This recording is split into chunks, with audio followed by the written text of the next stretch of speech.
ผู้คนในอดีตนั้นได้ทิ้งหลักฐานมากมายที่บอกเล่าเกี่ยวกับแบบแผนการดำเนินชีวิตของพวกเขาเอาไว้ตั้งแต่สิ่งก่อสร้างขนาดใหญ่ข้าวของเครื่องใช้ในชีวิตประจำวันไปจนถึงโครงกระดูกของตัวเองก่อนหน้านี้การศึกษาโครงกระดูกที่ค้นพบในงานด้านโบราณคดียังถือเป็นหลักฐานที่ขาดความชัดเจนแต่ปัจจุบันความก้าวหน้าทางวิทยาศาสตร์และเทคโนโลยีได้ช่วยสร้างแบบจำลองใบหน้าจากกะโหลกศีรษะช่วยฉายภาพให้เรื่องราวของผู้คนในประวัติศาสตร์กลับมามีชีวิตได้อย่างน่าทึ่งคลิปนี้อัปเดตใน YouTube รวบรวมนำเอา10แบบจำลองใบหน้าอันน่าทึ่งของผู้คนในอดีตตั้งแต่เด็กชายในยุคน้ำแข็งที่อาจเสียชีวิตอย่างโดดเดี่ยวในถ้ำแม่เฒ่านีแอนเดอร์ทัลแวมไพร์ในศตวรรษที่18ไปจนถึงฟาโรห์ตุตันคาเมนผู้โด่งดังมาให้ได้ชมกันครับ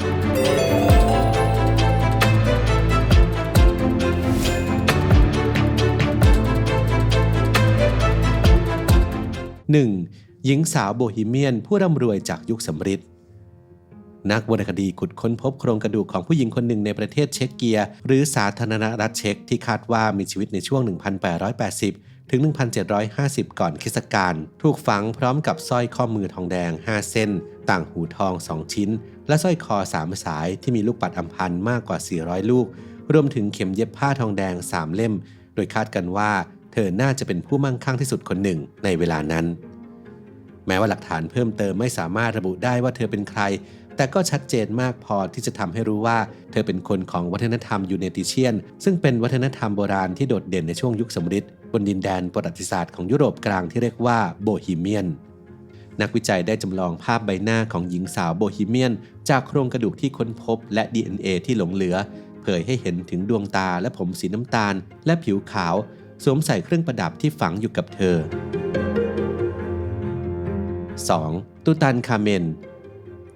มนฟาโรห์แห่งอียิปต์ผู้โด่งดังกับเรื่องราวที่ลึกลับมากมายในช่วงหลายปีที่ผ่านมามีการสร้างภาพใบหน้าของฟาโรห์ตุตันคาเมนในอียิปต์โบราณออกมาหลายครั้งโดยเวอร์ชั่นล่าสุดนี้เผยให้เห็นถึงเอกลักษณ์ของใบหน้าอันได้จากการสแกนกะโหลกศีรษะของพระองค์ซึ่งยาวกว่าค่าเฉลี่ยของคนทั่วไปและมีขนาดสมองใหญ่กว่าปกติผู้ชายทั่วไปนั้นมีขนาดสมองประมาณ75ลูกบาศก์นิ้วแต่ของตุตันคาเมนมีขนาด87ลูกบาศก์นิ้ว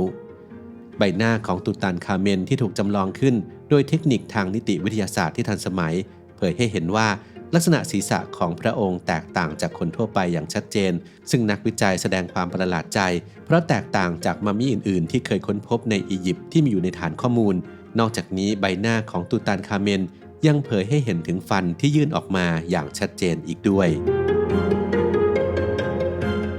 3. แวมไพร์จากศตวรรษที่18มีการพบโครงกระดูกชายผู้หนึ่งจารึกว่า JB55 ฝังอยู่ที่เมืองกริสวอลรัฐคอนเนตทิคัตสหรัฐอเมริกาโดยกระดูกต้นขาของเขาถูกจัดเรียงในลักษณะไขว้บนหน้าอกซึ่งบ่งบอกว่าเขาเป็นแวมไพร์ในสายตาชาวบ้านตามความเชื่อในช่วงศตวรรษที่18ซึ่งเชื่อว่าหากจัดการร่างด้วยวิธีนี้จะทำให้เขาไม่สามารถออกมาดูดเลือดมนุษย์ได้อีกไม่มีหลักฐานแวดล้อมอื่นๆเพิ่มเติมและหลักฐานเท่าที่มีอยู่ก็คลุมเครือเป็นอย่างมากจนกระทั่งในอีก200ปีต่อมามีการนำ DNA ของเขามาวิเคราะห์เพิ่มเติมทำให้นักวิจัยพบว่าชายผู้ล่วงลับนี้มีอายุ55ปีและเสียชีวิตด้วยวัณโรคและจากการใช้ซอฟต์แวร์สร้างภาพใบหน้า3มิติทำให้รู้ว่าผู้ที่ได้ชื่อว่าเป็นแวมไพร์ในศตวรรษที่18นั้นมีผิวขาวดวงตาสีน้ำตาลผมสีน้ำตาลหรือดำและมีจุดกระบนใบหน้าที่สำคัญคือเขาไม่มีเขี้ยวซึ่งจากร่องรอยทางประวัติศาสตร์นี้นำไปสู่สมมติฐานที่ว่าผู้คนในอดีตอาจจะเคยเข้าใจว่าผู้ที่เสียชีวิตจากวัณโรคคือผู้ที่เป็นแวมไพร์ 4. หมอผีโบราณอายุ 7,000 ปีในแหล่งโบราณคดีของสวีเดนนักโบราณคดีขุดค้นพบโครงกระดูกของผู้หญิงที่คาดว่ามีชีวิตอยู่เมื่อราว 7,000 ปีก่อนถูกฝังในท่านั่งขัดสมาธิหลังตรงบนบัลลังก์ที่ทำจากเขากวางสวมใส่เสื้อคลุมขนนกพร้อมสร้อยคอจากหินชนวนและเข็มขัดที่ทำจากฟันสัตว์130ชิ้นจากวิธีการฝังศพที่ไม่เหมือนใครนี้บ่งบอกว่าเธอเป็นบุคคลสำคัญของชุมชนนักล่าสมบัติซึ่งเป็นวิถีชีวิตของมนุษย์โบราณในยุโรปก่อนที่ชุมชนเกษตรกรรมจะเริ่มต้นขึ้นหญิงล่าสมบัติเสียชีวิตขณะที่มีอายุประมาณ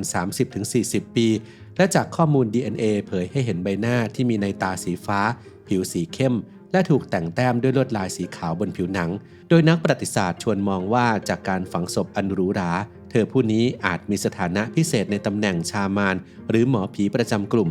แต่ถึงอย่างนั้นก็ยังไม่อาจด่วนสรุปถึงบทบาทที่แท้จริงในอดีตของหญิงรายนี้ได้ 5. เด็กหญิงชนชั้นสูงในศตวรรษที่ 7 นักโบราณคดีในอังกฤษได้ขุดค้นพบโครงกระดูกของหญิงสาววัยรุ่นที่นอนอยู่บนเตียงไม้แกะสลักซึ่งเป็นวิธีการฝังศพที่พบได้เฉพาะผู้หญิงแองโกลแซกซอนอันเป็นพิธีกรรมศพที่มีเอกลักษณ์ในช่วงปลายศตวรรษที่ 7 ช่วงเวลาที่ศาสนาคริสต์เพิ่งเข้ามาในดินแดนแห่งนี้การค้นพบนี้น่าทึ่งและมีความสำคัญระดับชาติเพราะค้นพบไม้กางเขนทองคำประดับทับทิมถูกฝังรวมอยู่ด้วยซึ่งเป็นสิ่งที่หาได้ยากในยุคนั้นและมีการค้นพบไม้กางเขนที่คล้ายกันนี้เพียงแค่5ตัวอย่างเท่านั้นหนึ่งในนั้นพบในหลุมฝังศพของนักบุญดังนั้นนักประวัติศาสตร์คาดว่าหญิงสาวรายนี้อาจจะมีสถานะสูงหรืออาจเป็นเชื้อพระวงศ์อย่างแน่นอนจากการสแกนกะโหลกศีรษะและสร้างเนื้อเยื่อผิวหนังขึ้นมาให้เหมือนจริงที่สุดการจำลองใบหน้าเผยให้เห็นว่าวัยรุ่นผู้นี้มีระดับเบ้าตาไม่เสมอกันซึ่งจะมองเห็นได้อย่างชัดเจนในตอนที่มีชีวิตทำให้เธอเป็นผู้ที่มีเอกลักษณ์บนใบหน้าที่ไม่เหมือนใครแม้จะไม่ทราบสาเหตุการเสียชีวิตแต่จากการวิเคราะห์ไอโซโทปของฟันทำให้พบว่าสาวชนชั้นสูงผู้นี้น่าจะอพยพมาจากเยอรมนีเมื่ออายุเพียง7 ปีพร้อมกับสมาชิกของกลุ่มผู้หญิงชั้นสูงที่ข้อมูลยังเป็นปริศนาโดยนักประวัติศาสตร์วิเคราะห์ว่าอาจจะเป็นการแต่งงานด้วยเหตุผลทางการเมือง 6. แม่เฒ่านีแอนเดอร์ทัลอายุ 75,000 ปีนักโบราณคดีได้ค้นพบกะโหลกศีรษะแตกร้าวของมนุษย์นีแอนเดอร์ทัลเพศหญิงอายุ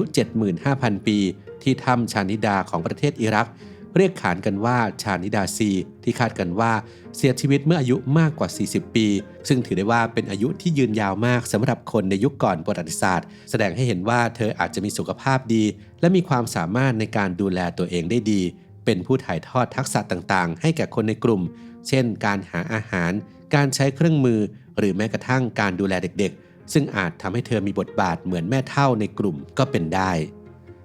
นักโบราณคดีได้จำลองภาพใบหน้าจากโครงกระดูกซึ่งถูกตะกอนทับถมมาหลายหมื่นปี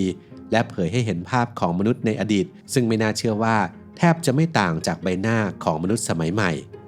กะโหลกของนีแอนเดอร์ทัลมีโหนกคิ้วใหญ่และไม่มีคางมีใบหน้าส่วนกลางที่ยื่นออกมาซึ่งทำให้จมูกเด่นชัดขึ้นก่อนหน้านี้นักโบราณคดีเคยเข้าใจว่าใบหน้าของมนุษย์โบราณแตกต่างจากเรา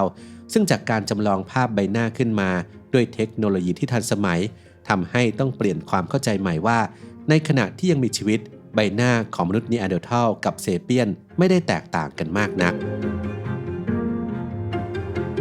7. ธาตุในโรมันเมื่อ 1,700 ปีก่อนในสุสานของเขตเคมบริดจ์เชอร์ประเทศอังกฤษนักโบราณคดีค้นพบโครงกระดูกผู้ชายที่มีตะปูตอกที่เท้าแขนและมือรวม12ตัวจากการวิเคราะห์เพิ่มเติมพบว่าเขาเป็นทาสชาวโรมันที่เสียชีวิตตอนอายุ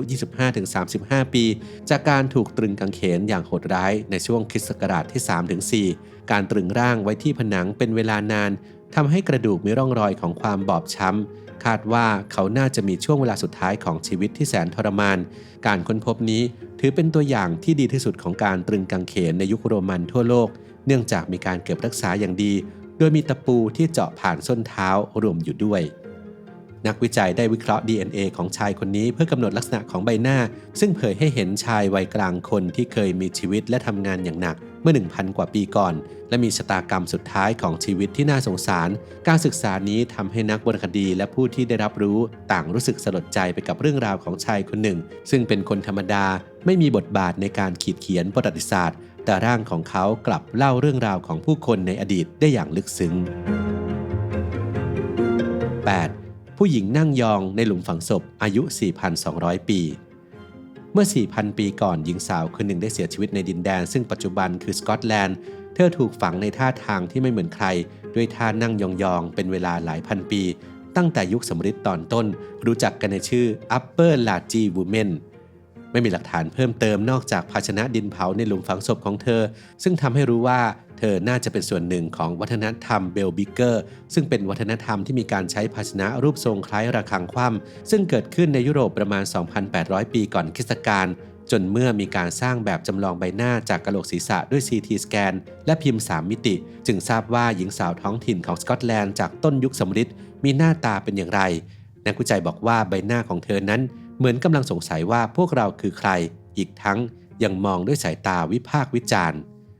ไม่ใช่เรื่องน่าแปลกใจที่เธอแสดงสีหน้าแบบนี้เนื่องจากเธอไม่มีกรามล่างและด้านซ้ายของกะโหลกศีรษะอยู่ในสภาพแตกหักรวมทั้งนักวิจัยไม่สามารถสกัด DNA ออกมาได้ทำให้ใบหน้าฝั่งซ้ายต้องสร้างขึ้นมาใหม่และสีผม สีตา สีผิวและเชื้อชาติของเธอก็อ้างอิงจาก DNA ของคนที่อาศัยอยู่ในภูมิภาคนั้นๆในช่วงเวลาเดียวกัน 9. คนแคระในยุคกลางจากโปแลนด์ในปี 1990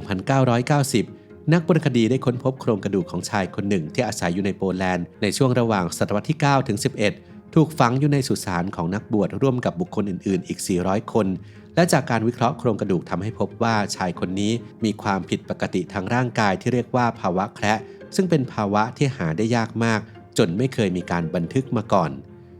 ด้วยการสแกน 3 มิติทำให้นักวิจัยพบว่ารูปร่างของชายผู้นี้สอดคล้องกับภาวะแอคอนโดรพาเซียหรือโรคกระดูกอ่อนไม่เจริญเติบโต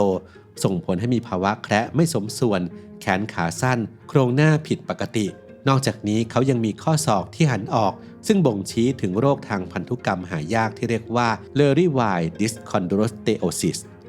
การสร้างแบบจำลองใบหน้าแสดงให้เห็นถึงใบหน้าของชายผู้นี้และโรคที่เขาต้องเผชิญซึ่งแสดงออกให้เห็นว่ามีบางอวัยวะบนใบหน้าพัฒนาไม่เต็มที่เช่นขากรรไกรบนและเบ้าตาอีกทั้งยังมีการยุบตัวของจมูกซึ่งบ่งบอกถึงภาวะแคระนอกจากนี้พบว่าขนาดศีรษะของชายผู้นี้มีขนาดใหญ่กว่าปกติเป็นลักษณะทั่วไปของโรคกระดูกเจริญผิดปกติซึ่งเป็นกลุ่มของภาวะที่ทำให้มีลักษณะที่ผิดปกติทั้งในขนาดและรูปทรงของขาแขนลำตัวหรือกะโหลกศีรษะ 10. วัยรุ่นในยุคน้ำแข็งที่ตายอย่างโดดเดี่ยวในถ้ำแห่งหนึ่งของบริเวณชายฝั่งตะวันตกของนอร์เวย์นักวรรณคดีได้ขุดค้นโครงกระดูกของเด็กชายวัย 15 ปีนั่งเอนตัวพิงอยู่กับผนังถ้ำโดยเขามีโครงกระดูกผิดปกติและมีส่วนสูงเพียง125เซนติเมตรซึ่งนับว่าตัวเล็กมากสำหรับเด็กชายในวัยนี้จากการวิเคราะห์พบว่าเขามีชีวิตอยู่เมื่อประมาณ 8,300 ปีที่แล้วซึ่งตรงกับช่วงปลายยุคน้ำแข็งครั้งสุดท้ายและอาจเสียชีวิตอย่างโดดเดี่ยวในถ้ำโดยซากของเขาเป็นหนึ่งในโครงกระดูกที่เก่าแก่ที่สุดที่เคยพบในนอร์เวย์นักวรรณคดีบอกว่าเด็กชายผู้นี้อาจถูกนำมาวางไว้หลังจากเสียชีวิตหรืออาจเสียชีวิตในท่านี้จริงๆซึ่งหากเป็นอย่างหลังก็ดูเหมือนว่าเขากำลังนั่งรอคอยเพื่อนหรือครอบครัวด้วยความว่างเปล่าและจากไปเพียงลำพังโดยไม่ทราบสาเหตุการตายที่แท้จริงในการสร้างแบบจำลองทีมงานได้ทำ CT สแกนกะโหลกศีรษะทำให้สามารถสร้างแบบจำลอง3มิติได้ใบหน้าเด็กชายเผยให้เห็นดวงตาสีน้ำตาลผมสีเข้มผิวผสมหน้าผากกลมเหมือนเด็กเล็กซึ่งน่าจะมาจากภาวะกะโหลกศีรษะเชื่อมติดผิดปกติในการจำลองใบหน้าครั้งนี้นักวรรณคดีบอกว่าตั้งใจให้ใบหน้าของเด็กชายเปื้อนรอยยิ้มเล็กน้อยและจินตนาการว่าเขากำลังเดินไปยังทะเลเพื่อจับปลาแต่ไม่ว่าจะอย่างไรก็ตามเราไม่สามารถขจัดเอาความคิดที่ว่าเด็กชายคนนี้นั่งอยู่คนเดียวรอคอยใครสักคนที่ไม่เคยมาพาออกไปได้การจำลองใบหน้าของผู้คนในอดีตเป็นความก้าวหน้าทางวิทยาศาสตร์และเทคโนโลยีซึ่งเป็นตัวช่วยสำคัญในการลดความคลุมเครือของการศึกษาวรรณคดีและช่วยเพิ่มความชัดเจนของลักษณะทางกายภาพอื่นๆของคนในอดีตได้อย่างละเอียดทั้งยังเป็นเครื่องเตือนใจที่ดีว่าผู้คนในอดีตมีความคล้ายคลึงกับเราอย่างมากแม้ว่าจะใช้ชีวิตในโลกที่แตกต่างจากเราอย่างสิ้นเชิง